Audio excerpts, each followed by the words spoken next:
The Galactic Council chamber fell silent as Ambassador Honey Chen stepped to the podium, her footsteps echoing across the crystalline floor. Around her, representatives from 47 species watched with barely concealed contempt. The insults had been flying for the past hour, barbs about humanity's primitive nature, their violent history, their laughable military capabilities. Honey's face remained impassive, though her knuckles whitened as she gripped the edge of the podium. Behind her, Captain Harry Morrison stood at attention, his military uniform crisp despite the 20-hour journey from Earth. His jaw was set, eyes forward, but she could feel the tension radiating from him. "The human delegation," hissed the Vraxian ambassador, his serpentine body coiling with amusement, "believes it deserves equal representation. How quaint." Laughter rippled through the chamber. The Corthan delegate, a massive being of crystallized silicon, joined in. "They've barely left their own solar system. What could they possibly contribute to this council?" Honey took a breath. This was the moment Earth's diplomats had warned her about. The Galactic Council had tolerated humanity's presence for 5 years, but tolerance was not respect. The other species saw Earth as a backwater planet, useful only for its resources and its strategic location near the Terminus Gateway. "Honored members," Honey began, her voice steady despite the jeers, "Earth has honored every treaty, every trade agreement, every—" "Silence!" The Zephyron Prime Minister rose from her seat, her 4 arms gesturing dismissively. "We did not grant you speaking privileges, human. You are here as observers, nothing more." Harry's hand moved almost imperceptibly toward his sidearm before stopping. Honey caught the movement, gave him the slightest shake of her head. "Not yet." The Vraxian ambassador slithered closer to the central platform. "In fact, the Council has been discussing your species' future. We've decided that Earth's current treaties are too generous. Your mining rights in the Kepler system will be revoked. Your defensive fleet will be reduced by 70%. And your trade routes through Zephyron space will now carry a 40% tariff." Murmurs of agreement echoed through the chamber. "Furthermore," the Vraxian continued, clearly enjoying himself, "Earth will provide yearly tributes to the Council, raw materials, technology, and 50,000 humans to serve as laborers in the frontier colonies. Undesirables, I'm sure you have plenty." The word hung in the air like poison. Laborers, slaves in all but name. Honey felt something crack inside her, but her training held. She pulled out her datapad, fingers moving with practiced precision. "I see, and these new terms are non-negotiable."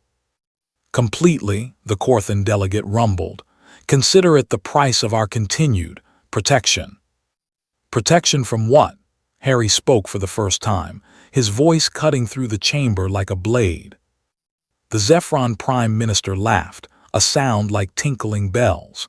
"From yourselves, Captain, from your primitive, violent nature. We have seen your history, the wars, the genocides, the nuclear weapons you so eagerly built. Without our guidance, you would destroy yourselves within a generation." Honey looked at Harry. Something passed between them, a decision made in silence. "I see," Honey said quietly. She tapped her datapad one final time. "Then Earth has no choice but to accept your wisdom." The Vraxian ambassador's eyes gleamed with triumph.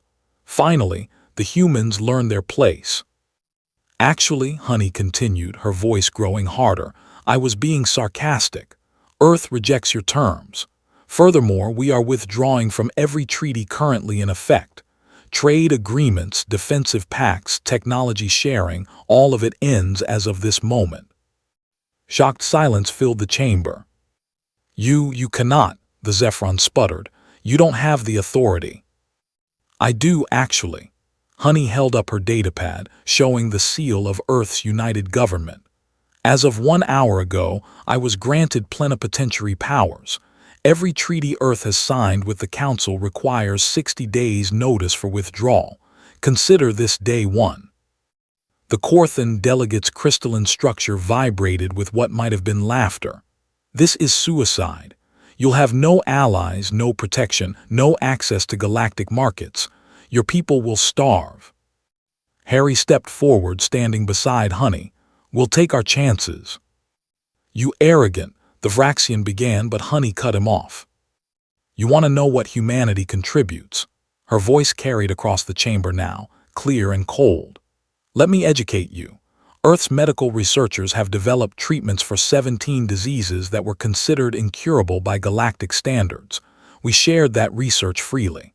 Our agricultural techniques increased crop yields on 14 council worlds by an average of 32%.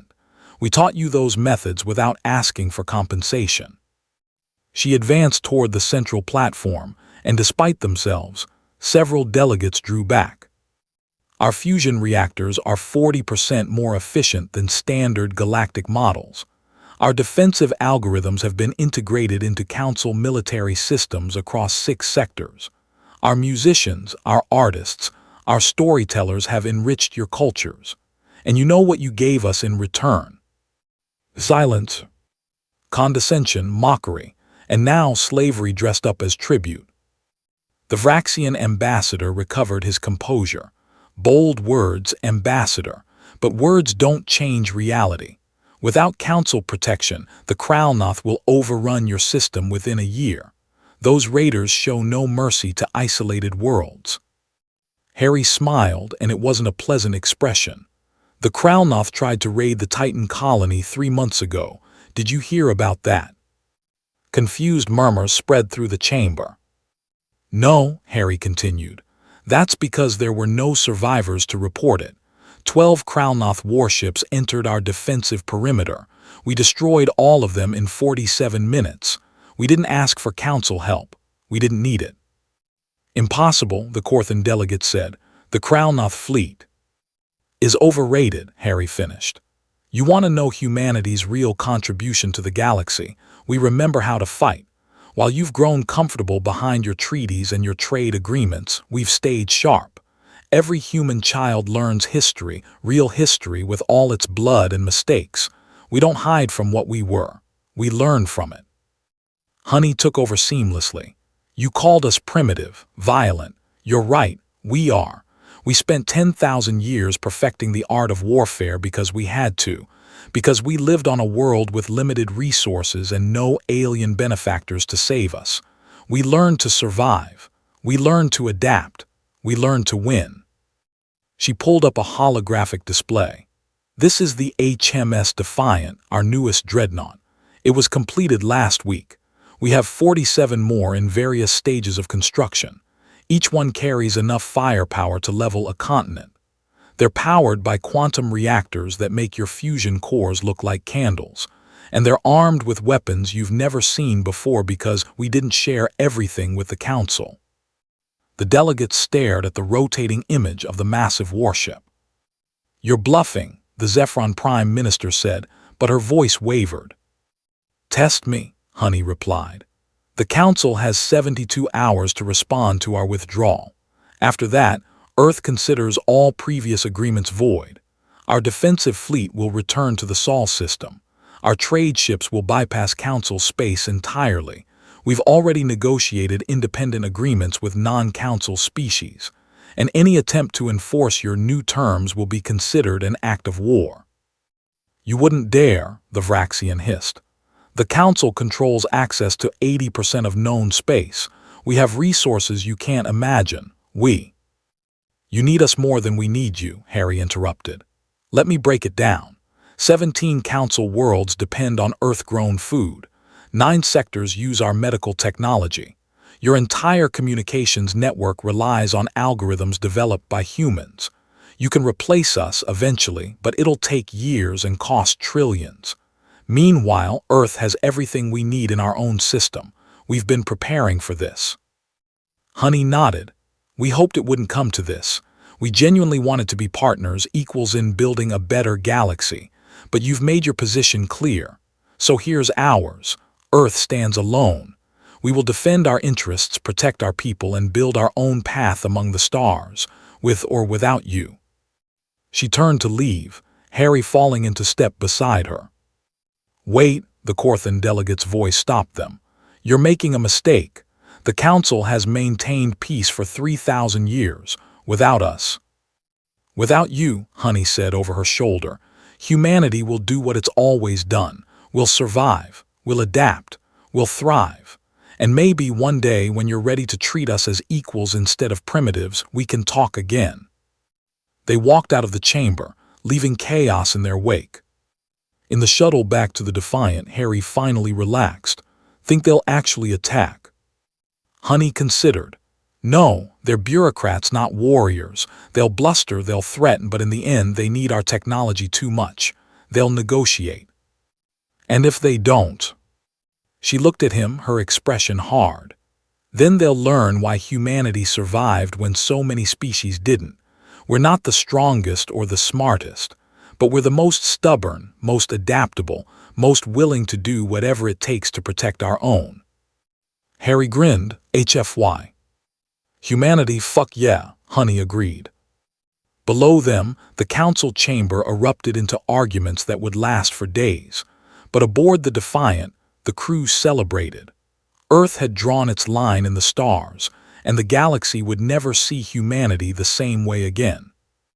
The age of human subservience was over. The age of human partnership on their terms had begun.